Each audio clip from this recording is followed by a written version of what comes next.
নৱকুমাৰ শৰণীয়া ডাঙৰীয়াই ৰেকৰ্ড সংখ্যক ভোট পাই ভাৰতৰ ভিতৰতে ইতিহাস সৃষ্টি কৰিছিল। সেইজন নৱকুমাৰ শৰণীয়াই আজি ৰাইজক হাতযোৰ কৰিব লগা হৈছে। কিয়?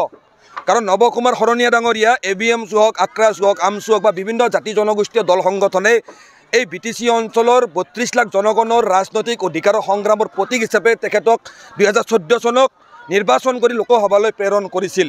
তেখেতক আমি দায়িত্ব দিছিলোঁ যে BTC অঞ্চলৰ জনগণৰ ভূমিকা আদি কৰি বিভিন্ন সমস্যা লোকসভাত বলিষ্ঠভাৱে উত্থাপন কৰিব লাগে। একেই প্ৰতিশ্ৰুতিৰ একেই আশা ৰাখি ২০১৯ চনতো আমি AVMC হওক বা বিভিন্ন জাতি জনগোষ্ঠীয় সংগঠনে একেলগে হৈ তেখেতক আমি আকৌ এবাৰ দ্বিতীয়বাৰৰ বাবে সাংসদ হিচাপে নিৰ্বাচিত কৰিছিলোঁ।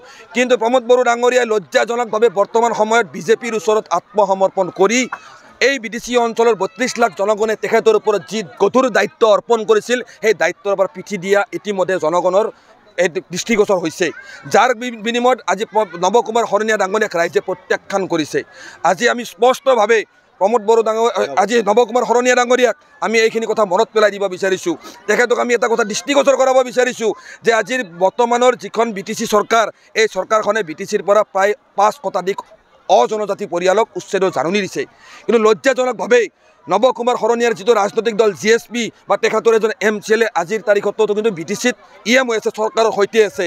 যদি সঁচাকৈ তেখেতে ৰাইজৰ অধিকাৰৰ প্ৰতি দায়বদ্ধ আছিল, তেখেতে প্ৰমোদ বড়ো চৰকাৰখনে উচ্ছেদৰ নটিচ দিয়াৰ লগে লগে কিয় চৰকাৰৰ পৰা ওলাই নাহিল, এই প্ৰশ্ন আমি উত্থাপন কৰিছোঁ। আজি কেইটামান মাহ পূৰ্বে BTCত যেতিয়া উচ্ছেদৰ এক বাতাবৰণ সৃষ্টি কৰিছিল, AVMCয়ে দিন ৰাতি এক কৰি যেতিয়া আন্দোলন কৰিছিল, সেই সময়ত নৱকুমাৰ শৰণীয়া ডাঙৰীয়াই BTC অঞ্চলৰ ৰাইজৰ কাষত থিয় নহ'ল। এই বিভিন্ন ধৰণৰ কাৰণৰ বাবে আজিৰ তাৰিখত AVMC স্পষ্টকৈ কৈছোঁ যে নৱকুমাৰ শৰণীয়া ডাঙৰীয়াক ইতিমধ্যে BTC অঞ্চলৰ ৰাইজে প্ৰতাৰক বুলি আখ্যা দিছে আৰু ইয়াৰ ৰাজনৈতিক প্ৰত্যুত্তৰ অহা ২০২৪ নিৰ্বাচনত দিবলৈ সম্পূৰ্ণভাৱে প্ৰস্তুত হৈ আছে।